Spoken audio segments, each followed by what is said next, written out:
Okay, now we're starting on installing the propeller shaft, and that's exciting. We're getting close to the last stages. So here's what we've got so far. It's try to get it so you can see it. So there's that little washer there, and we've gotten rid of the brass nuts. We like to use a stainless steel nut because it's more the diameter of the propeller shaft hub, and we think we get better grip there. So we are disposing of the little brass nuts, but we're keeping the brass washers. The brass washer, then the stainless steel nut, 4mm stainless steel nut, and that stainless steel nut is screwed up tight right against the end of the threads. You can see that's where the threads end. The tighter you can get that to screw up, the better. That should be permanent. Now the propeller goes on. That has to screw on. Now it's hard to unscrew. It's hard to hold on to the shaft.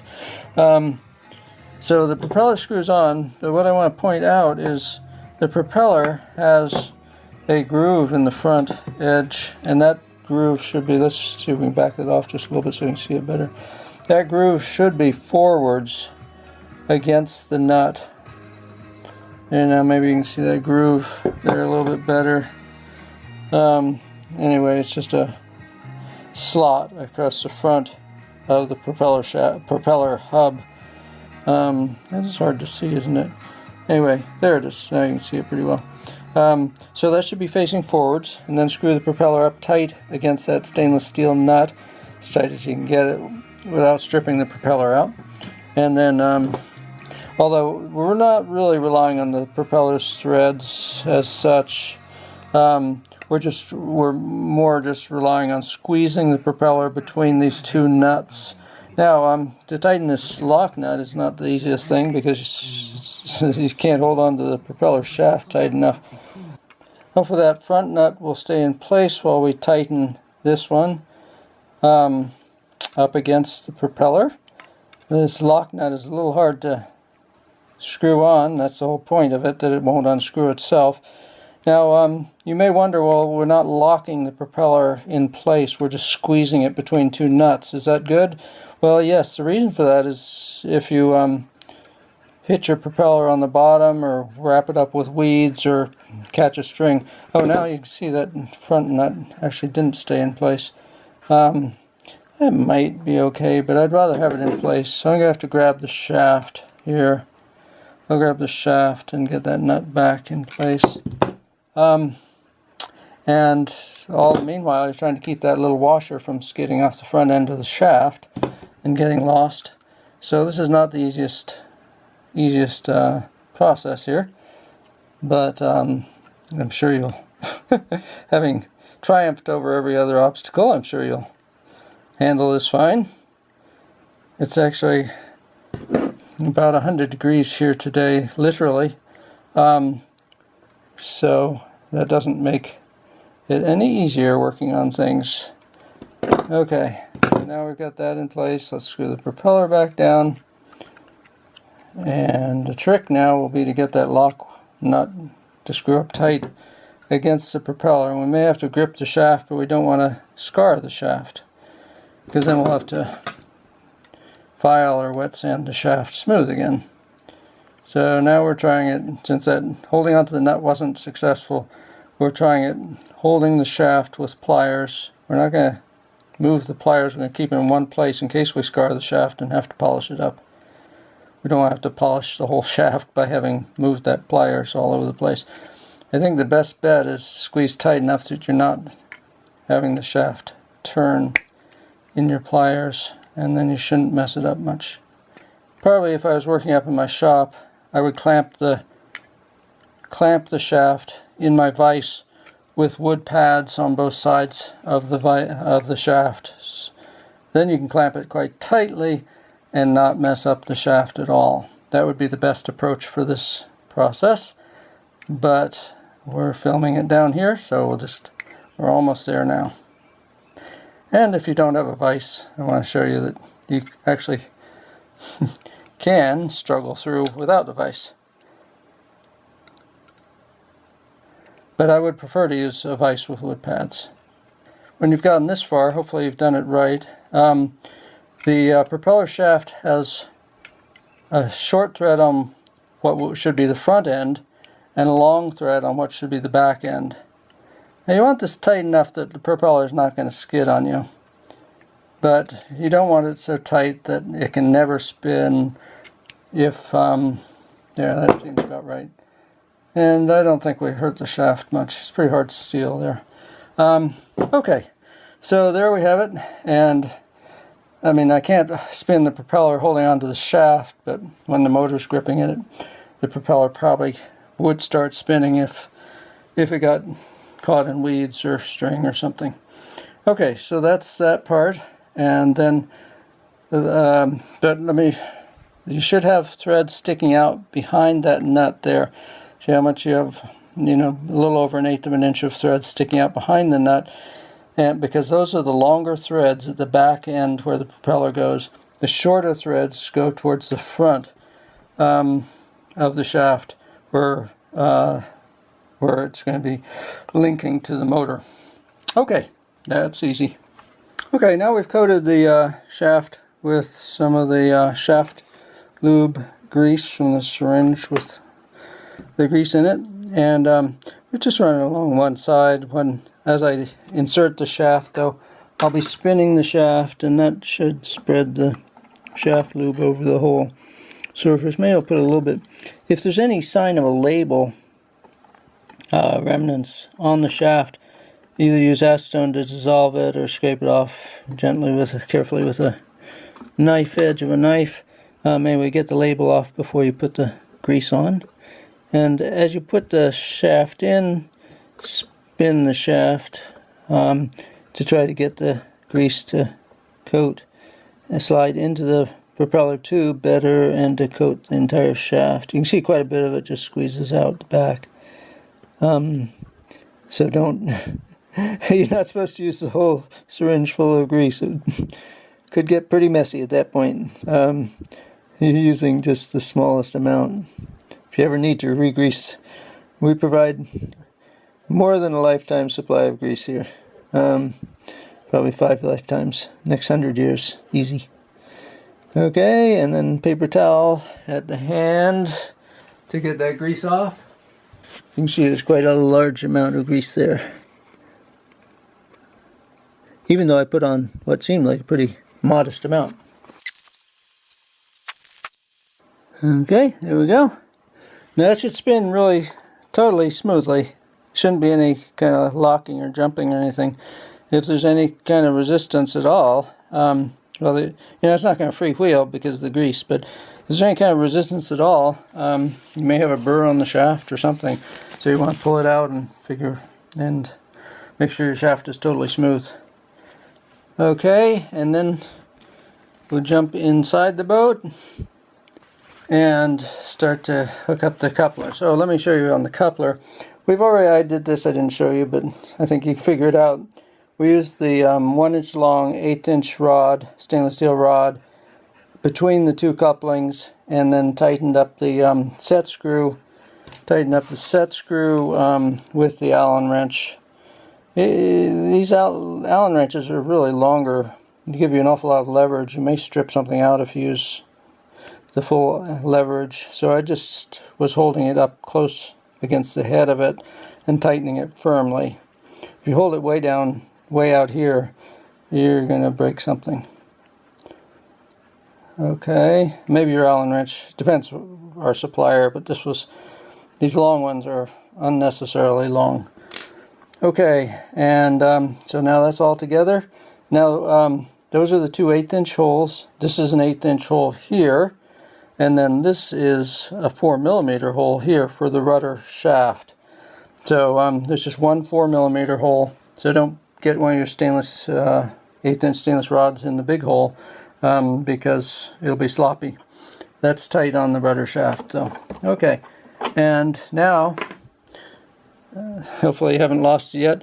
We need that last brass washer, and that goes on the inside end of the rudder shaft. Yeah, you probably can get away with not having it if it's someplace buried in a shag carpet or something.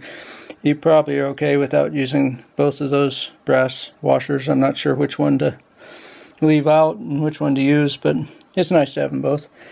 Okay, and that goes on the front end of the rudder shaft, and then we are ready on the inside to add the universal coupling. And when you push that on, you're probably going to push the shaft back out. So you're going to have to grab the shaft on the propeller on the outside and push the shaft back in. So, or hold it when you start to push it on. So that on the inside, that should be all the way up tight. So what I'm going to do is right up tight against the propeller tube. Yeah, tight. Not like jammed as tight as you can get it, but it should be the propeller nut on the outside and washer on the outside should be touching here. I think you can see that. Touching the propeller outside end of the propeller tube, and on the inside the coupling brass coupling should be touching the propeller tube with the washer in between. And then you're ready to tighten that locking set screw on the inside, and then we'll get on to adding the motor bracket, which will be sitting up right about there. Sitting right about here. So we'll go over how to mark that in a minute.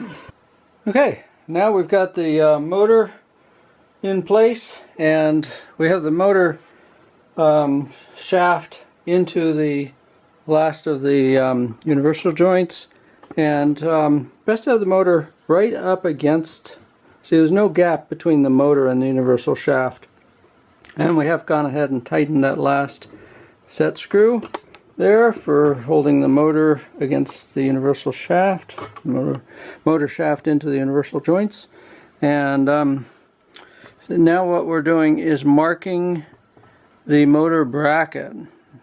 Now you want to have the motor bracket as much lined up with the propeller shaft as possible. So I've just put a straight edge, you know, any kind of straight edge in there. That's just a piece of cardboard packaging, and it's straight, and looking straight down on it I can see that the motor is very nicely aligned with the propeller shaft. If you're looking from an angle, you have no idea. And now I've got a Sharpie fine tip permanent marker, and the motor is tipped up against the bracket, and I'm marking the position of the bracket right along the edge of the bracket, the back edge, and both sides with the fine tip permanent marker. Probably a pencil would work. As soon as I let go of it, it all shifted. But now when I put it back in place, that looks just right again. Okay, and perfectly lined up. Okay, that should be in the middle of the boat. If it's not exactly in the middle, you could fudge it a little bit between your marks and the middle, what is the middle of the boat.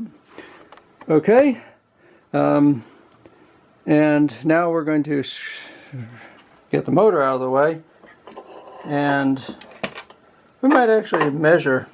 Looks to me like we're off center just very slightly, like a 32nd or something to one side, and we'll probably kick it back just a little bit. Of course, you know, even if you had it way off center, your double universal joints are still going to allow for it not being perfectly aligned. So it's fun to have it perfect, and motor's enough. You know, if you have everything centered in your boat will float exactly even. So that's going to be a nice feature. Okay, and so we'll screw our bracket down. We'll have to drill for those screws. Oh, and you may notice the shape of the bracket. You're using the U-shape cutout instead of the circular cutout. The circular cutout is what goes down. Otherwise, the screw slots are not going to fit your motor. Okay, so the circle goes down against the platform. I'm sure you would have figured that out, especially possibly after screwing it down, but that's always easy to correct mistakes like that. Okay, so we'll drill those holes, and then it's just these little 3/8 inch screws that are going to be used. that screw right there. You can see it with the hex, with the Phillips head, and there'll be one on each side, two of them to hold the motor bracket in place. And those should be in your hardware pack. There we go.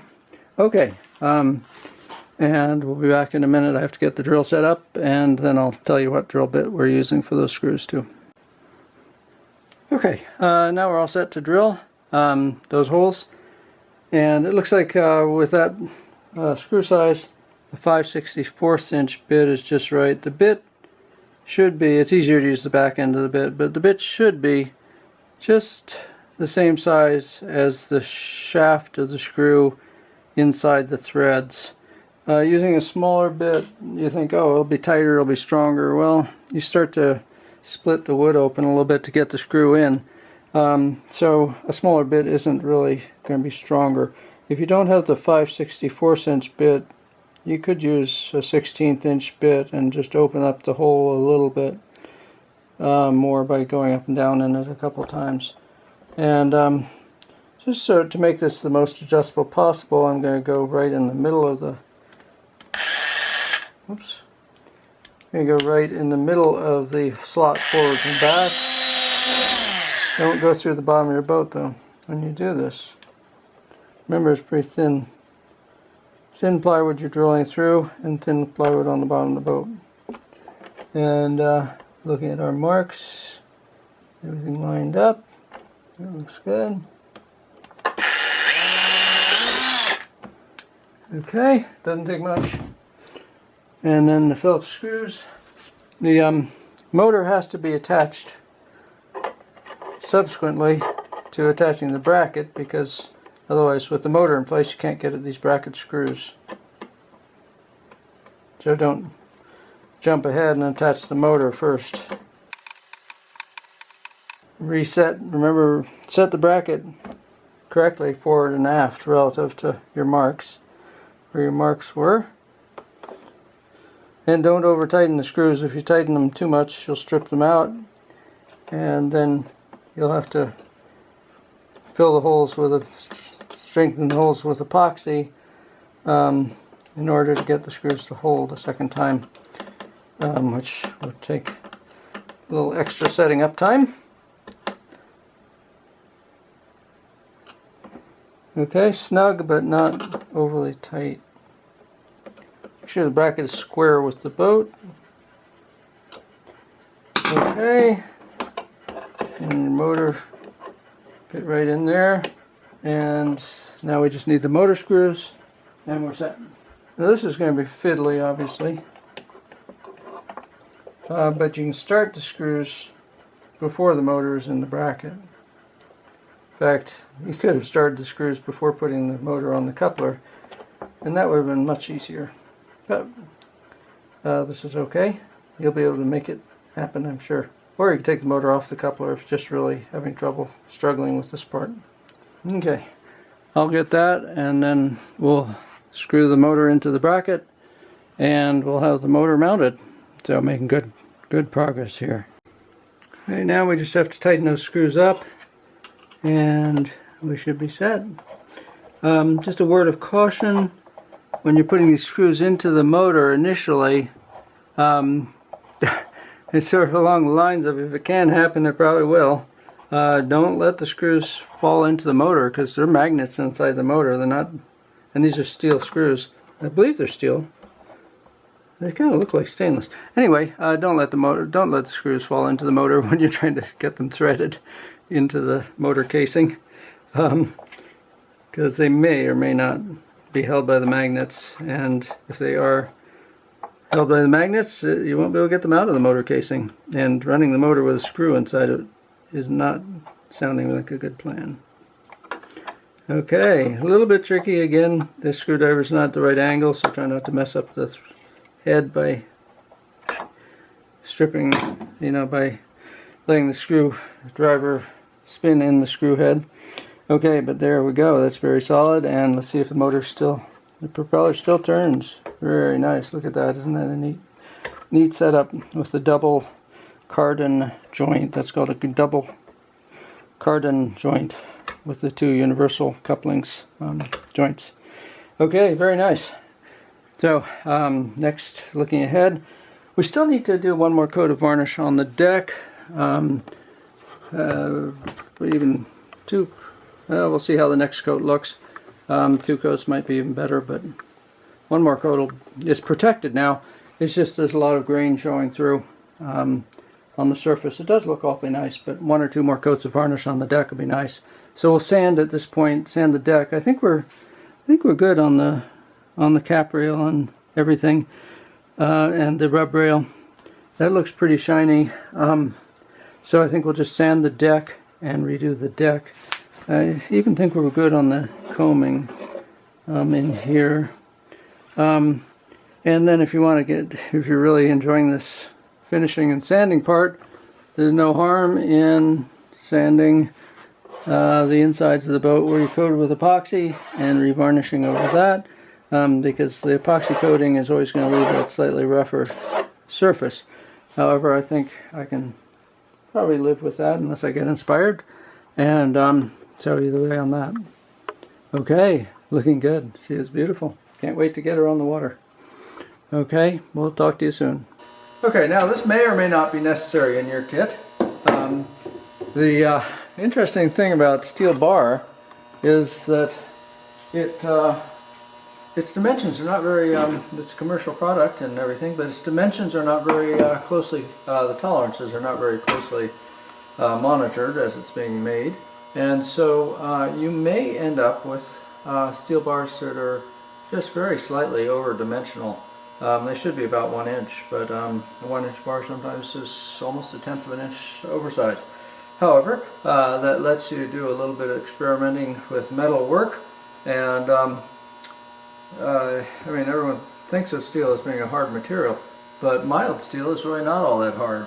And so you can use a rasp, quite a coarse rasp. It doesn't have to be a fine file. Use quite a coarse rasp and remove a significant amount of steel quite quickly. A vise is really helpful in this. I don't know how you control the piece otherwise, and it just files right away. So if you don't get an opportunity to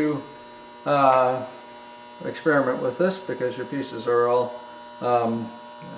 1 inch or smaller, please don't feel badly, but it is actually not a difficult operation at all, and filing actually with a coarse rasp like this is probably faster than using a grinder, circular grinding wheel or anything of that nature.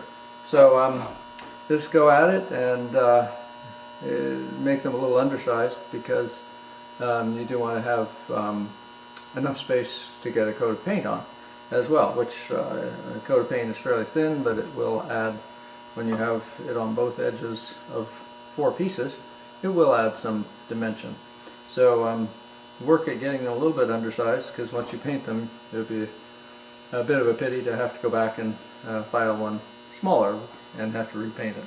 Okay, just wanted to show you that, and I'll go ahead and take this one down a little bit more, and then I think all 4 of the pieces will fit across. If you have thicker and thinner pieces dimensionally, the thickness, I think you'll find it quite a bit easier to work on the thinner pieces, even if they're the longer pieces. I think the thicker pieces would be harder to file down, so I would just file down one of the thinner pieces until you have enough clearance for all 4 pieces to fit across. Okay. Okay, my late night activities filing steel. I did want to show you the results of the filing though, and here we are. This is the end I haven't worked on yet, and also I wanted to point out, in the vise it's hard to file the starting end, you know, the end that's pointing towards you. So it's easiest if you file one end down and then flip it around in the vise and file the other end down. Okay, so this is what the reading was before I started filing. 0.10 over 1 inch, and so that's 1/100th excess. And now here on the end I filed down. I only did this for like 2 or 3 minutes. On the end I filed down almost 10 thousandths under 1 inch, and so we made a difference of 20 thousandths between the original before we start filing and the file down, and that should be pretty close to enough. I will take it out and check it in the boat and see if we need to go down more. Also, I'm going to file the edges down on the side that'll be the bottom side, because there's not much of a fillet, but there's a very slight epoxy in the corner rounding, almost like a fillet of clear epoxy there. So so around the edges as well. I might just round one edge and then try to put that as the edge that's facing down. Okay, so now I'll put it in the vise the opposite way around and file down the second end and then go out and check it. So filing it down really only takes, you know, probably take 5 or 10 minutes. About is all it needs. Okay, now just a quick addition here. We've painted the ballast bars. The 3/8 inch bars are on the outside edges, and the 3/4 inch bars are on the center. And we used a Rust-Oleum primer on those. And since they're not going to get any sun or any exposure, we're just going to go with the primer and not put a top coat on. Typically, primer is not designed for being the final coat, but in this case, since it's covered up and hidden in the bilge, I think we should be okay there. And then we're just going to do a quick adjust on the cardigan shafts and line them up better. I didn't make this point when we were putting them in before because I forgot. It's probably not critical, but typically the cardigan shafts want to be aligned so that this part of the universal joint is lined up with this part of the universal joint. So we're just going to pivot this very slightly. There, whoops, that's a little too far. And get that one straight up and this one straight up. So this part here is, the pin is vertical, this part, and this part here, the pin is vertical. And then with them in that position, we'll just tighten them up again. There. And the last thing we've done, which we'll show you in just a second, is we've got the rudder servo installed, partially installed, in place at least, and we still have to put the screws in, but we have gotten the rudder, well, these to be fairly tight so they don't skid on you, and that's still in good alignment. Okay, so that's nice. Now we've got the back here, let's get out a little bit there. We've got the rudder servo in place there, and that's a tight fit, but I don't think you'll have to do any sanding or anything to get it to fit in there. Between the blocks and the holes in the servo should align with the holes in the blocks that you've already drilled, those holes. I used a pair of pointy nose pliers to hold the clip. In fact, I did it before I put the servo in place. Once the servo's in place, it's going to be hard to do. But I used the pointy nose pliers to hold the clip on the end of the wire and line it up with the slot in the 7AB bulkhead and slide it through. So once the servo's in place, it's kind of hard to see where that slot is. So you probably want to get your servo wire in place through the slot before putting your servo in place. Okay, and then pretty much the last step on the servo is going to be the screws that hold it in place. Those are those small screws that look like that, and there are 4 of them, and they're a little bit fiddly to get in, and you're going to want a pretty small Phillips screwdriver to fit in there. It's a number 0 Phillips. Will be your best bet on these, and so they should screw in quite nicely there. But don't do them don't do them too tight. They're small screws and they'd be fairly easy to strip out. Okay, so I'll put the other three in there. And we have our rudder here. Pretty soon we'll be sliding the rudder into place. We'll take this screw out of the top of the servo, and if you're careful and don't drop these screws down the bilge, that will make your life simpler. If there's a servo head on the servo, take it off at this point, and then we'll, oh shoot, I just dropped it. There we are. I guess I dropped it on the right side of the bulkhead, so it came through. Okay, still hard to get out there. Okay, now we got it. Okay, so either you can leave that screw in just very loosely, or set it someplace where you won't lose it.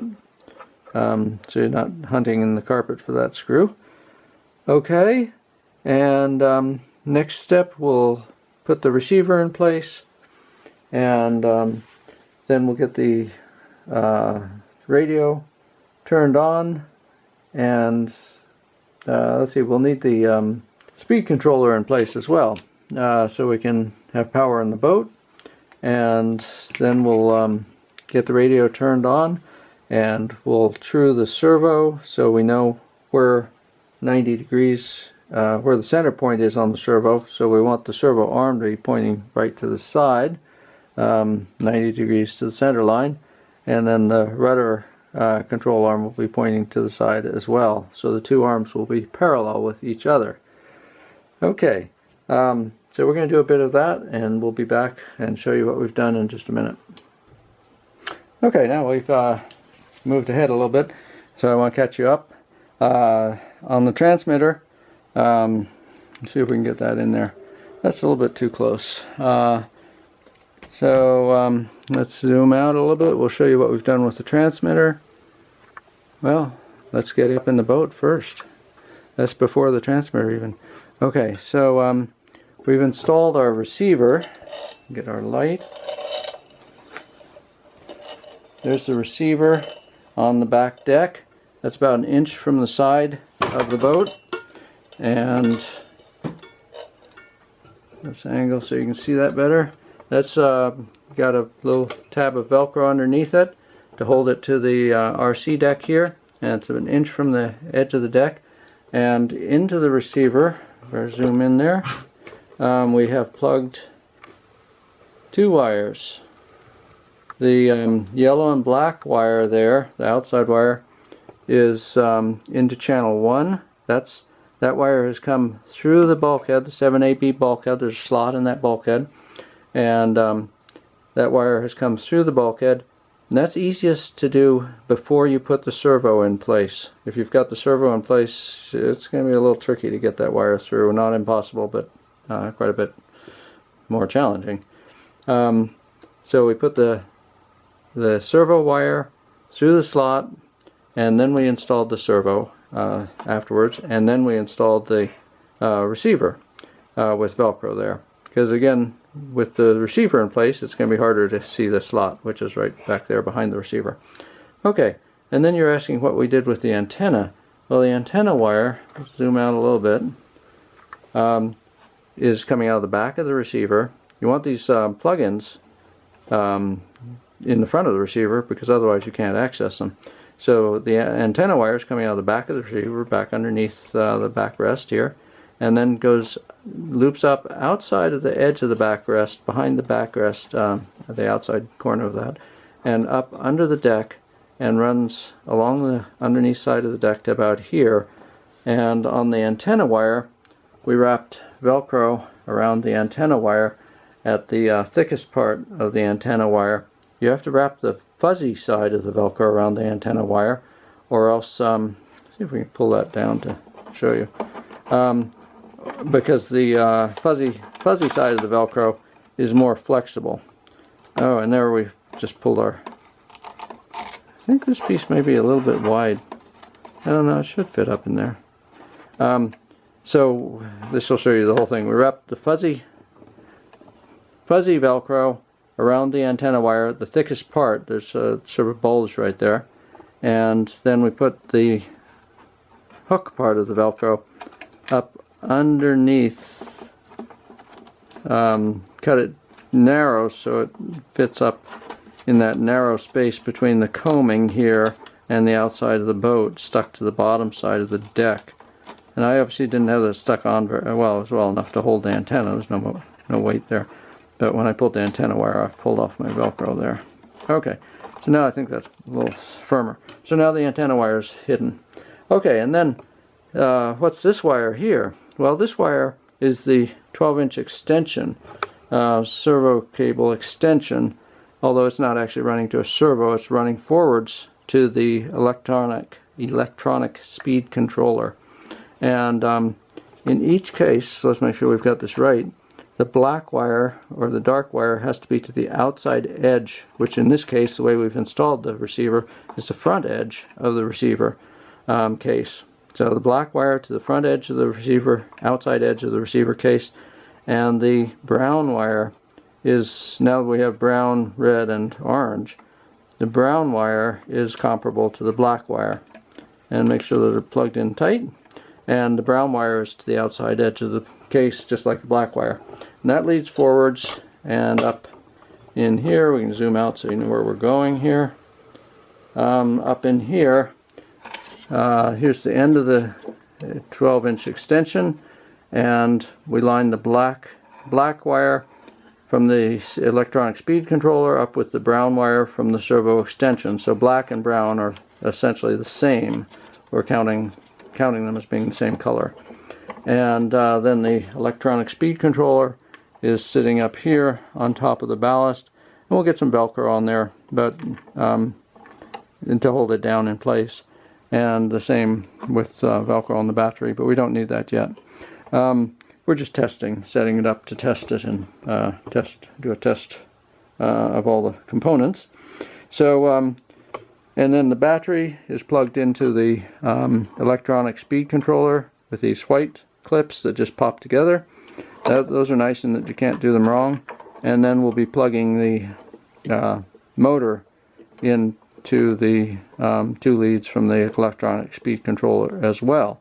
And those you can do backwards, so you don't want to do backwards, so we'll get to that in a little bit here.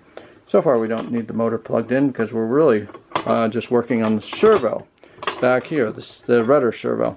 So let's get apparatus set up here. Let's look at what we're doing in here now. Okay, and a little bit more light. So in the back we've got our servo in place. And it's tight fit between those blocks, but it should fit in there, should slide in a little snug, but if you need to sand the blocks a little bit you could, but you shouldn't have to. Should just fit right in. And so we have the servo in place there, and you can see the screws holding the servo in place, those 2 and then those 2, and those we drilled a long time ago, the holes for those. Don't try to screw the screws in if you haven't drilled the holes yet, because you'll split the wood for sure. So and those are small screws. If you screw in, if you don't strip them out by screwing them too tight. Okay, now we've got the rudder in place. Yeah, you can just barely see the top of the rudder shaft coming up here. We did put a little grease on the rudder shaft for 2 reasons. One, it will make it turn real smoothly in its sleeve, and second, it'll keep water from ever squirting up beside it if a big wave comes along beside the boat higher than the inside of the rudder post. So a little grease on there, not totally necessary, but since you've got the grease from the propeller shaft, which is necessary, you may as well use some there. Yeah, I think you have plenty of grease. Okay, and then on the servo, now we're back to where we started. Let's zoom out here so we can show you the the transmitter here. Okay, on the transmitter, it's quite simple. First you pop off the back and put batteries in. Common mistake, and I've done it too, everyone's done it once. just get one battery in backwards, that doesn't work very well. All your batteries go dead pretty quick and it stops working, and heats up quite a bit. So get all your batteries in, they alternate, get them all in correctly, and then now let's take a look at what we're doing here. This is just a strap for around the neck, and keeps the transmitter out from going swimming, especially if younger sailors are enthusiastic about sailing the boat, running the boat. Okay, now on this side we have back and forth for steering, and it's self-centering and spring-loaded. And then on this side we have up and down. It also has a spring-loaded back and forth, but the up and down stays where it stays in position. There's several ways we can do this. You can use back and forth steering here and up and down for speed. There's one advantage to that, in the self-centering gives you a neutral, and so you have reverse, neutral, and forwards. The advantage of using this one, which is not self-centering for your speed, is that you can set the speed and you don't have to keep your finger on it because it stays set. So that's sort of your option. This, the channels here are, channel 1 is back and forth sideways for steering, channel 2 is up and down, and then channel 3 is up and down, and channel 4 is sideways. So if you're going to have your speed on the left hand control stick up and down, where it's going to stay set the way you place it, and you constant speed, and you don't have to keep your finger on the control stick, then that's channel 3. Up and down is channel 3 here. If you're going to do rudder, is always going to be 1, back and forth sideways, self-centering. And then if you want your speed on this side on the same control stick, then you'd have your throttle on channel 2. So that would be the electronic speed control on channel 2. So oh, let's go back to the receiver. I think we've got that plugged in wrong. We've got the receiver. Let's put the receiver, the electronic speed control, on a correct channel so you don't just copy what's in here. The electronic speed controller, let's go ahead and put it on channel 3 for now, so it's going to be on that separate channel that stays in place instead of having to hold the speed. Okay, so now we've got the rudder servo plugged. I'm blocking your view. Let's zoom in a little bit more and see if we can get the light a little bit better, because this is always an area of question. Where do these things plug in? So we have the rudder servo in channel 1 at the top, and then we're skipping one slot, and we have the sail servo plugged into channel 3. So I mean the ESC, electronic speed control, plugged into channel 3.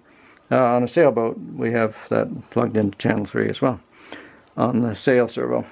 Okay, so rudder servo channel 1, electronic speed controller channel 3. Okay, now we can go back to our transmitter.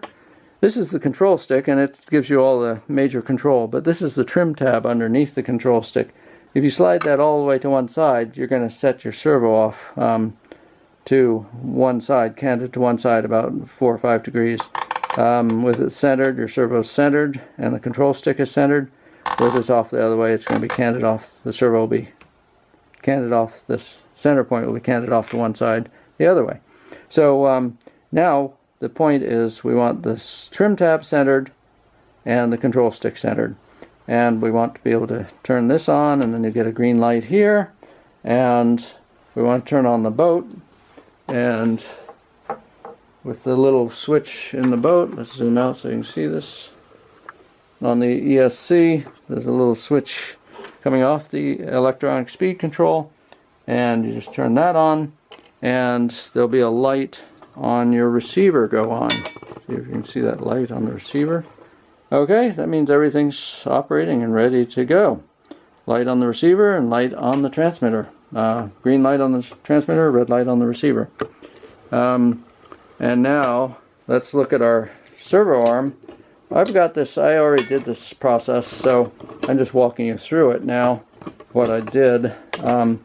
So now the key thing is that when I put that arm on the servo, I'd already centered that servo, and I put the arm on so it's exactly 90 degrees to the center line, so exactly crossing the center line.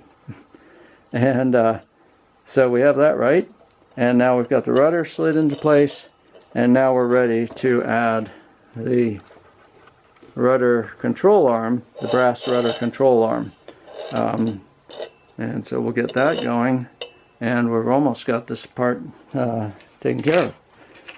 So probably have to pull the rudder down just a little bit, and the rudder control arm is going to go on with the hub facing up, the hub that has the set screw in it facing up. Otherwise your set screw is going to be hidden in back too far, and also the arm will be a little too high. So you probably have to pull the rudder down just a little bit, back the set screw out enough that it's not showing inside, and then slide your rudder down just a little bit and work. You might have to twist that to get it to slide on. Okay, and now you want to get down underneath the boat and line up the rudder and the keel, so you make sure you're getting everything true for your hookup. Okay, now we're ready to tighten the set screw on the brass rudder control arm, and you can tighten it by hand first, and then get your wrench in place, your Allen wrench. This is the larger of the two Allen wrenches, and get it a little bit snug. But then you better check your rudder again, because it's probably moved a little bit. There. Okay, now we're good. And that looks, the two arms should be exactly parallel. That looks pretty good. This forward arm on the servo is has raised grooves on it, so when the servo is centered, that arm may end up being very slightly off of true, not exactly perpendicular to the center line. That's just the way it's going to be, because you don't have control over that. But get the second arm parallel to the first one. I'm going to tip it forward just a bit. Okay, that looks exactly parallel. Check the rudder again. That's not quite right. Okay, that looks right. Now we're too far forwards on the arm, so we'll go back just a little bit. Check the rudder again. May as well get it right to start with rather than tightening it up. It's snug enough it's not sliding on its own, but I can still move it easily. So you may as well get it right to start with before tightening it up tight. Okay, and we've almost got it now. And then once it's tight, get those, and fairly snug on that, because you're clamping onto a round shaft, and that stainless steel set screw will make a little divot in the round shaft, so you're not going to have any trouble with it. But if you don't do it tight, you might have it skidding on you. Okay, and now get the two arms lined up with each other, parallel, and check your rudder again. That looks almost perfect. Pretty darn good. So get your rudder exactly perfect now, and then we'll show you how to get that distance exactly right. Okay, now the final step in connecting the servo to the rudder. Fortunately, we live in a culture that has lots of paper clips, and this is just a paper clip that I've straightened out. It helps to have some pliers to straighten it out, otherwise you're going to have kind of warbles in it. So get it as straight as possible, and then do a 90-degree bend at one end, and then we can just drop that bend in. We're going to have enough clearance, yeah.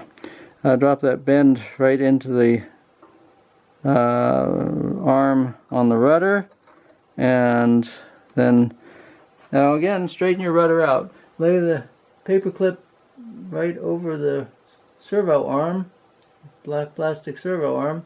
Straighten your rudder out, and you're aiming for the farthest out hole on that rudder on the servo arm, and just make a little black mark with a Sharpie felt tip pen, Sharpie marker, right at the hole. And then, of course, that's not going to be a terribly precise mark, so you have to kind of eyeball it a little bit, wing it a little bit. However, hopefully you have multiple paper clips in case this isn't exactly right. And so make a second bend there, and then we're going to clip this off, the paper clip off, fairly short after that second bend. So we have just a little bit there, long. The first one can be long because there's plenty of clearance under the rudder arm, and the second bend should be a short little bend. Okay, and let's test this and see how it looks. Now check your rudder. Ooh, that looks good. That's just perfect is good enough. Okay, there you can see there's a little bit of slop on there because the paper clip is thinner diameter. Now take your find your length of brass 1/16 inch rod, and that's probably going to have a burr on the end, which is going to cause you all sorts of frustration and difficulty if you don't take it off. You can hit it with sandpaper or with a file, and just make sure there's no burr that's going to keep it from sliding through those holes, because those holes are pretty tight tolerance, pretty close tolerance. Okay, once the burr is gone, then what we're going to do is at the back end we're just going to have a long, just like the paper clip, we're going to have a long 90-degree bend that extends down quite a bit. At the front end, though, there's not a lot of clearance, so we're going to do a Z-bend on the front end. The Z-bend will come down and then bend and go forwards. So let's do that end first. Just have it come down. Leave yourself about ½ an inch and do a sharp downwards bend. You might be able to do this with one pair of pliers, but it might be a little tricky. So I'm going to hold it, and they do need to be needle nose pliers. You could probably also figure it out in a vise. So I'm going to hold it just below as tight up to the first bend as possible, and then grab the bottom part, and bend it up so we get that Z bend, and I'll show that to you. Okay, so that's what a Z bend looks like that. And that's going to go through the servo and through the servo arm. And now we need our measuring tool here, and fortunately there's a little extra brass. We give you enough if you mess up the first time. You can try again. So but we're just marking, just measuring using our initial paperclip tool and making a mark on the brass right where we want to bend it. And let's see how we can do here, see how well we do. Now this is a point where sometimes super careful people can mess up these things because they're so concerned about getting bent right at their mark that they forget what angle they're bending it at, and they bend it off at some weird angle compared to the first angle. You want the two angles to be lined up with each other, of course. So sight it, and then I'm just grabbing it and the needle nose pliers and bending it by hand. Brass is fairly easy to bend. Okay, and let's compare to our paperclip model. Oh, it's too long. I think it's too long. Let's see. Maybe a little bit on the long side. I was worried about that. Well, it's going to be close. But I think it's a little bit too long an arm. You see it's not lining up exactly. So you can try to rebend it. If you bend it a sharp 90, you're probably going to break it at this point. But let's try. That's why we give you extra, though. Okay, so you're going to have to hold your first set of pliers a little bit in front of your mark, because it's not going to bend. If you hold your pliers right lined up with the mark, you're going to get what I got. Okay, now let's see if it's moved it a little bit. I think that might look a little better. Let's see. Yeah, that looks very good. That looks quite close now. I'm going to line up these ends, a little fiddly here, and that end. So since I hadn't gone quite a full 90 degrees, I was able to rebend it, straighten it and rebend it. So let's see how that's going to work. And you can see those bends are nicely lined up with each other, parallel to each other. Okay, so we're going to just clip the brass off at this end, fairly long, because there's nothing down there for it to hit. And so that clips pretty easily. And then with the Z-bend in one end, you're going to have to get it into the rudder servo end first.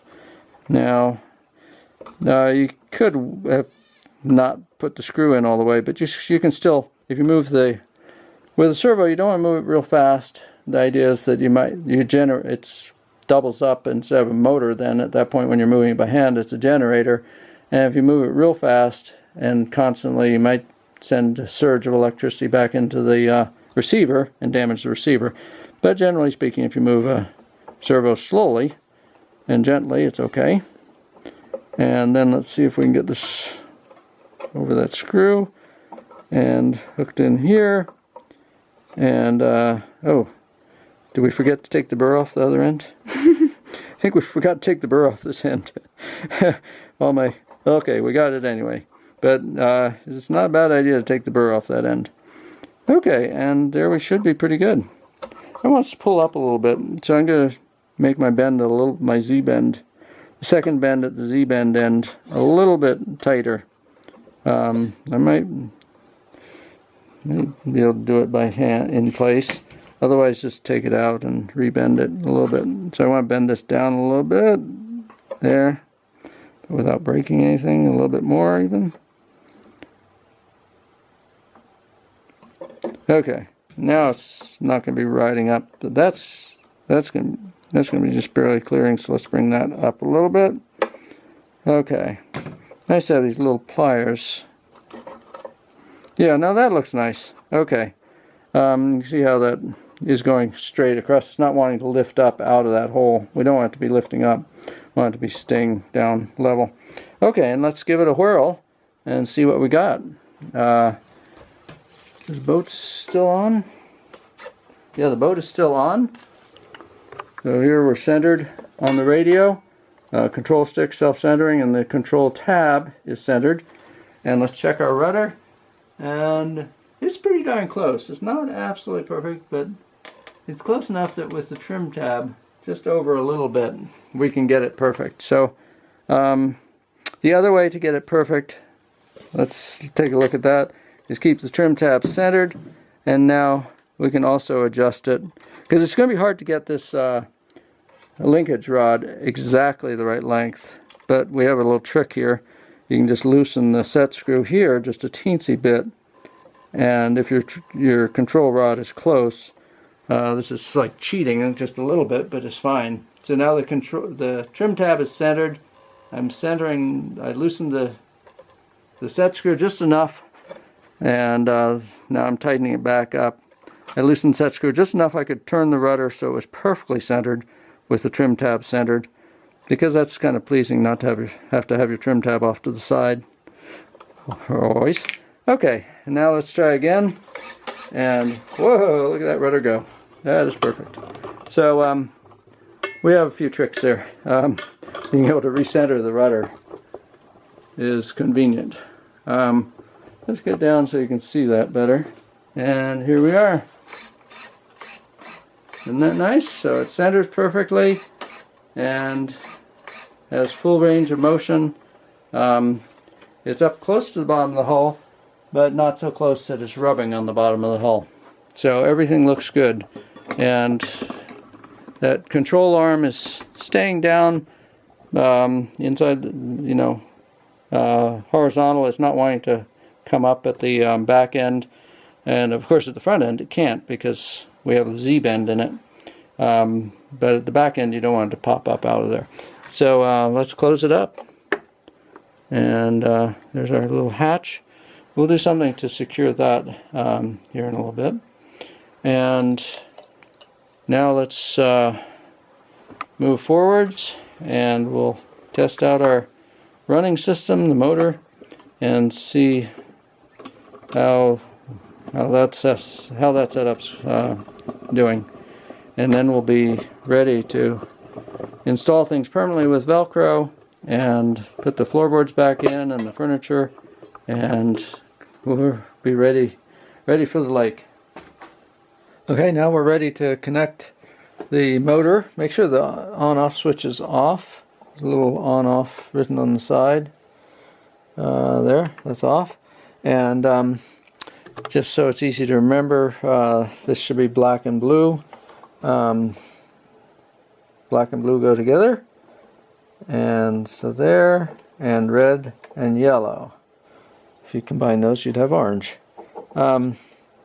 Okay, and now let's turn on our transmitter so we have control in case the prop takes off, you know, wildly spinning. And if you're in channel 3, remember your control is going to be on the left hand side. So center that control, and let's see if that's going to be close to neutral. And then you can, once your radio's on, then you can turn on your ESC switch, and let's give it a whirl. There, that was perfectly neutral.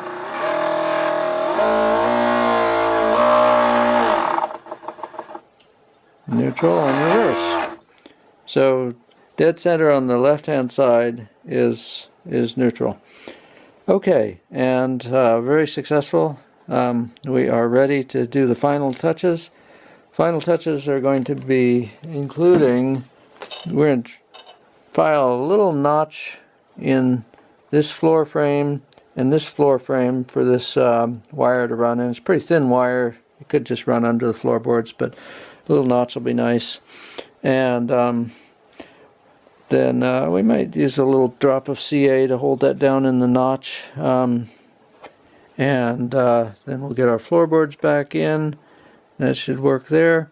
And get our, we're going to use a couple tabs of Velcro on the battery, and keep that over pretty far to the port side, because you want room for all these connectors beside the battery, and to have room inside the engine case. Remember, the engine case is not as wide as the engine platform. And then we'll use a little Velcro up here on the ESC as well. And in positioning these, you have a few options. The key is that you want the engine case to be able to fit over the top of all of this, and if you're careless in positioning, you might find that you have to reposition to get the engine case to fit. Looks like the switch slides onto the side of the ESC. That'd be nice. Okay, so the switch does slide onto the side of the ESC. Let's see if we can see that more clearly there. There are little grooves, and that's quite a nice system, although it does take a surprising amount of force to get it to notch on there. So the switch has to be above the ESC, and then slide it. The switch should be up above the ESC on the side that has the little flanges, I guess you can call them, and then you have to force it down. It takes quite a bit of force to get it started, but once it's started, it slides into place. And now the switch and the ESC are one unit, and we use a little bit of Velcro there. Oh, now there is one thing on the ESC.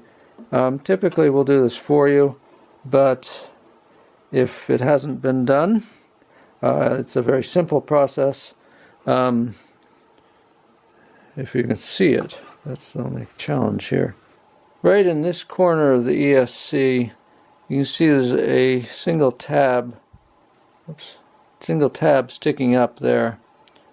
If there are two tabs sticking up, your whole system's not going to work correctly. So this is the tab that is closest to this outside edge of the case. If there's another tab inside of this one, that second tab needs to just be pulled out and not used. So there should just be one tab here next to the outside edge of the case.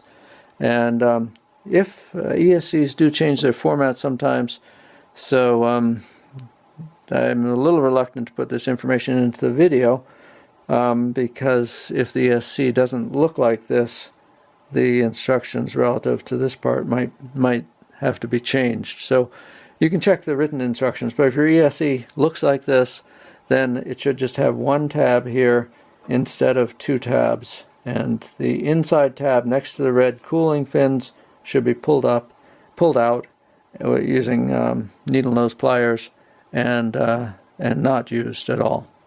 The tab that is closest to the edge of the case should be left alone. It is correctly positioned now for the operation of that you want, forwards and reverse and neutral. Okay, so we'll get these put in place with little tabs of Velcro. We'll use a 1-inch tab of Velcro underneath the ESC to hold it in place. The motor, the battery will want to be off center, so we have room for all these connectors beside the battery, and so everything will still fit within the narrow scope of the engine cover. And the battery will have, let's see, one Velcro tab at each end, 1-inch square tab, but to hold it down to the ballast bars. And I'll just put the Velcro on the port side ballast bar, not on both of them.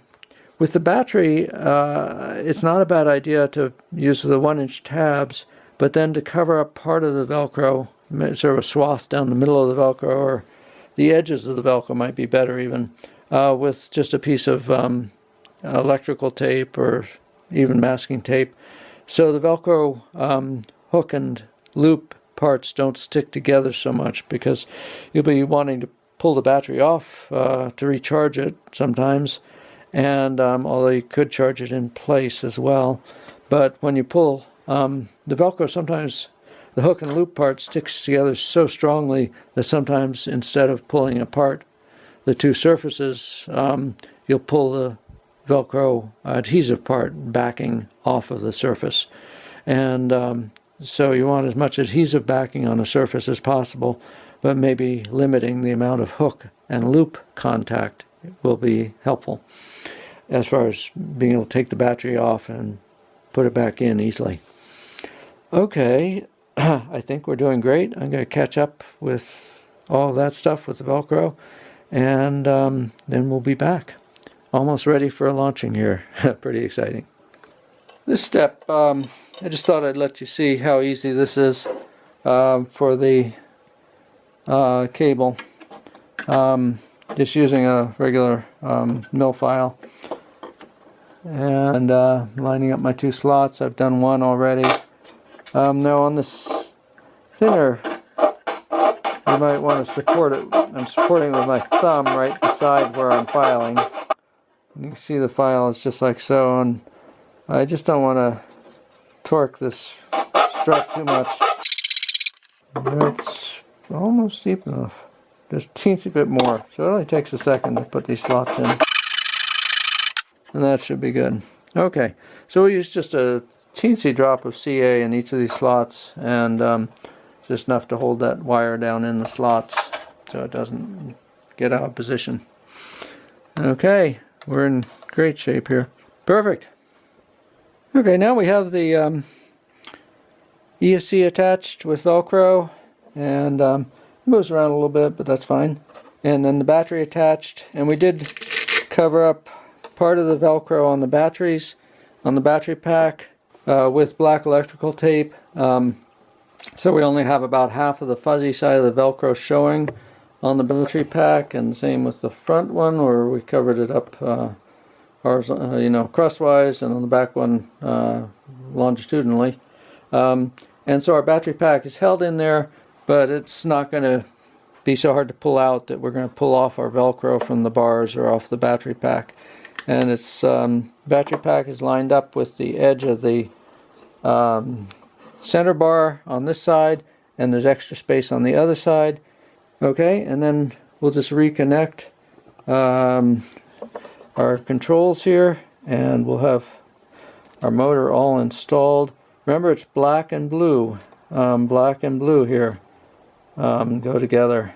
push that in firmly so it's not liable to, because your boat's going to stop running if that comes apart. And this one in firmly, and those should be able to lie on top of the battery, and then the larger connector should have space beside the battery. And now let's add our floorboards and our furniture, and then we'll have everything ready to go. Here, remember the pointy end of the floorboards goes towards the stern, so the opposite of what you might intuit, and slide it forwards and under the bow deck, and then back under the RC deck, and that'll fit right down there nicely. And then our second floorboard, slide way forwards and back under the RC deck, and that fits in there nicely, just right. And then our engine cover we're going to put on next. The vents in the cowling go over the motor, and so just have to make sure the wires are not sticking out beside. Actually, these wires may have to go beside it. Is it a tight fit or just underneath the edge?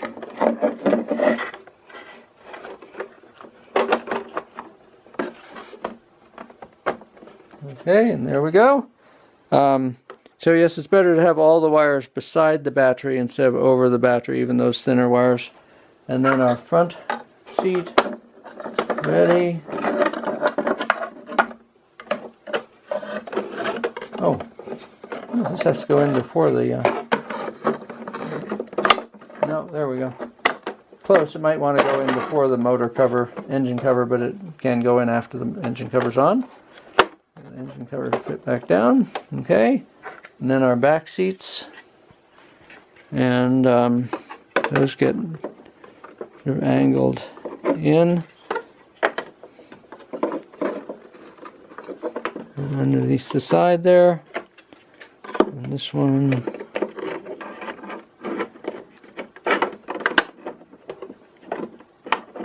This one would be easier to get in without the motor cover too. So let's pull the motor cover off and angle this one in.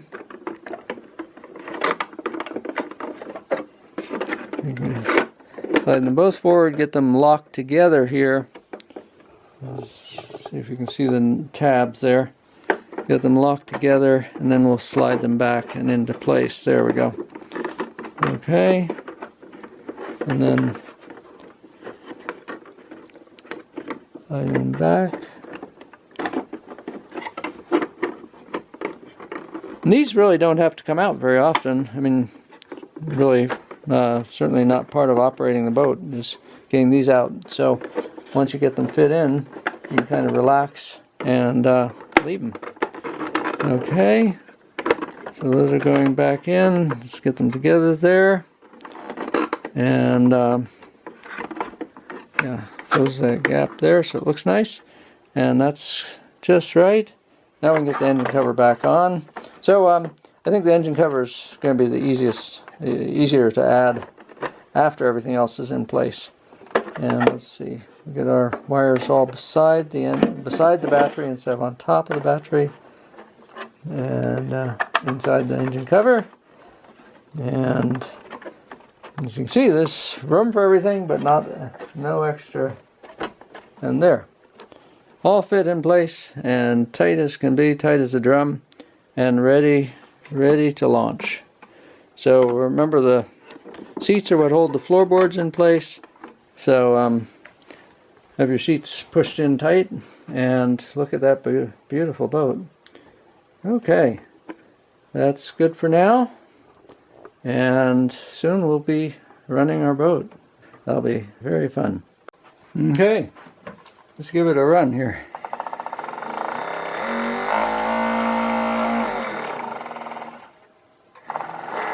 And reverse. And rudder. All systems operating smoothly. Now, let me tell you what I just did though. When I first turned it on, the pin here in the cardan joint was hitting the edge of the floorboards there and wanting to flop the floorboards up and making a little bit of a noise. So what we had to do, a simple fix there, was we had to realign our motor. And there's several ways you could fix it. You could have left the motor and just, taken the floorboard out and filed a little bit of the edge away, but the easier solution was the motor screws are just barely accessible with a screwdriver, Phillips screwdriver. So I loosened both sides, twisted the motor just the very slightest amount so it lines the cardan shaft joints, universal joints, up perfectly with the floor slot, and then tighten those down again. And now I think as a final sort of effort, just in case the power of the motor ever wants to make the motor skid, we're just going to add a drop of CA right in there where the screw, in front of the screw. We don't want to add too much. In fact, we might add it in the front of the bracket, in fact, away from the screw, so we can get those screws out if we ever need to. So we're going to just add a drop of CA. Let's try not to drip it on our beautiful finishing job. Right at the front edge of the motor bracket on each side. And that should keep the motor bracket totally stationary from ever wanting to twist in place or anything. So just an added precaution there. Might not be necessary, but might not be a bad idea. And then we'll spritz that, and I think we'll have everything all set. That probably wicked under the motor bracket. It really was seriously one drop on each side, because we don't want to have that motor bracket so firmly attached that we can never get it out. But I think we'd be able to break it out of there pretty easily. Okay. And our motor cover back on. We're finding that we did do a couple of other things, modifications, just to make things a little bit simpler and easier.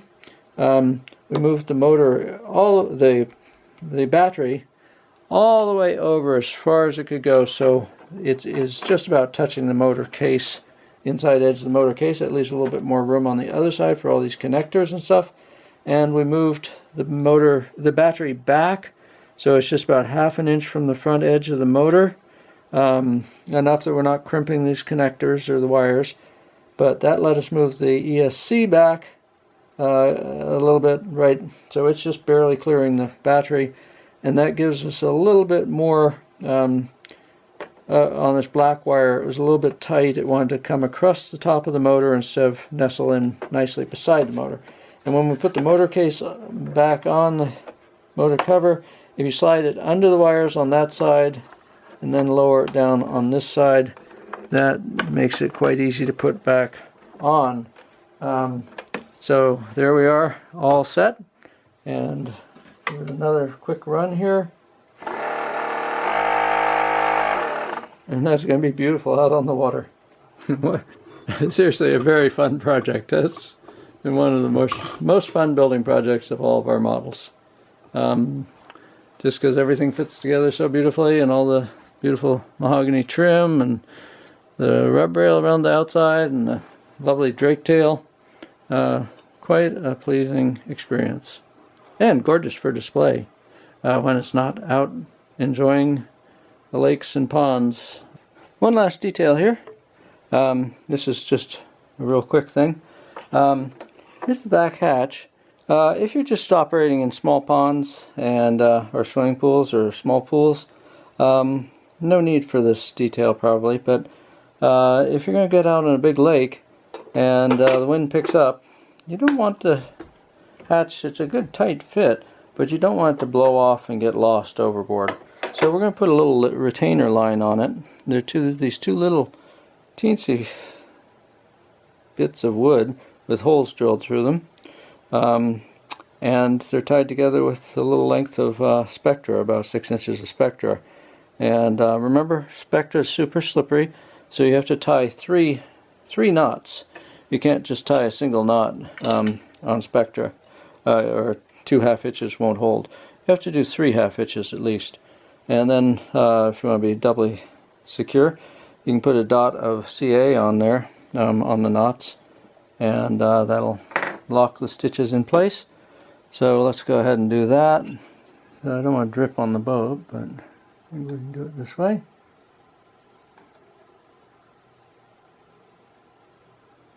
Just one dot on that one, and then one dot on this one.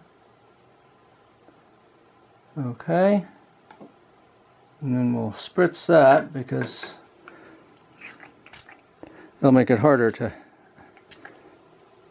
negotiate getting this in place. Okay, now this shorter little piece is going to be the right size for going on the side. A little bit of wood, those square dowels that stick out. It's really going to take some needle nose pliers or tweezers or something to make this happen. So I've got just enough CA on there, and I'm going to spritz it and then get it in there real quickly. If I mess up, that spritzing will have made it go off before I can get it in place, and we'll have to do it again. Get the light out of the way so I can see. I think we probably have to spritz it again here. That's the disadvantage of spritzing it, is it goes off real quick. The advantage of spritzing it is you don't have to hold it very long. So I'm just going to take that CA off with sandpaper so we have a nice flat surface again. And then we'll go for round 2.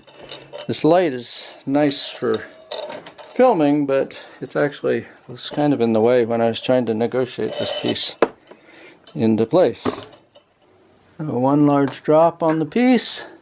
Careful, don't drip that CA on your deck there. Okay, slightly different way of holding it now. And we're going to spritz it again so we don't have to hold it very long. You may decide that's a mistake, but yeah, maybe a mistake to spritz it first. Let's see what we can do here, see if we can rescue it. There we go. Okay, so now spritzing it is a bit of an advantage because it sets off so quick. Okay, so we've got that in place after a couple of efforts, not too hard. And then the other end goes on the bottom of our hatch. Now you want to figure out how the hatch is going to sit in there like that. So we want all this to be away from the rod that controls the rudder. So we're going to put it on this side of the hatch over here towards the edge. Okay, just like so. No, we forgot to spritz it though. So this take forever to set up. So we'll spritz it. We'll take it apart, spritz it, and then get it together quick. Keeping our fingers out of the way, out of the glue. And there we are. So that's the last detail. Now if we made our line long enough, we can lay the hatch comfortably on the back seat. Doesn't really have to be that long a line. It's not long enough to get anything in the propeller though. So that's good. So now we have a retaining line. So when you put this retaining line in though, don't get it around the rudder arm. Now we can't ever lose our hatch. There we go. So final detail, and let's zoom out and admire what we've done here. And look at that beautiful, sleek, elegant craft. Ready for launching. So we'll get to a lake tomorrow morning and get to run the Stormy 45 out on a beautiful lake, Lake Samish in Bellingham, Washington. See you at the lake. Stormy 45 going in the water, first time. First launch. Here we go. Ooh, it's beautiful.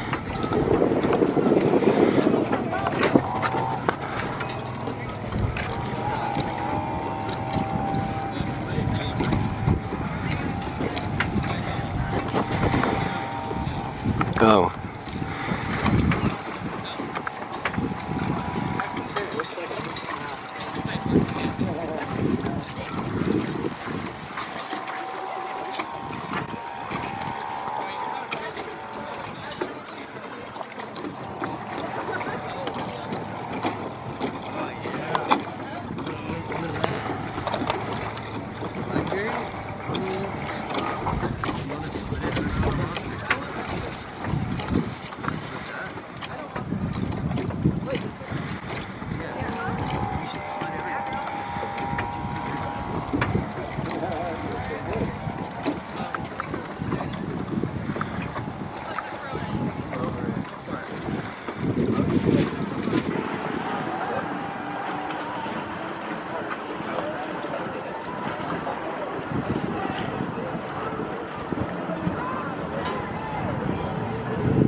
Looks gorgeous.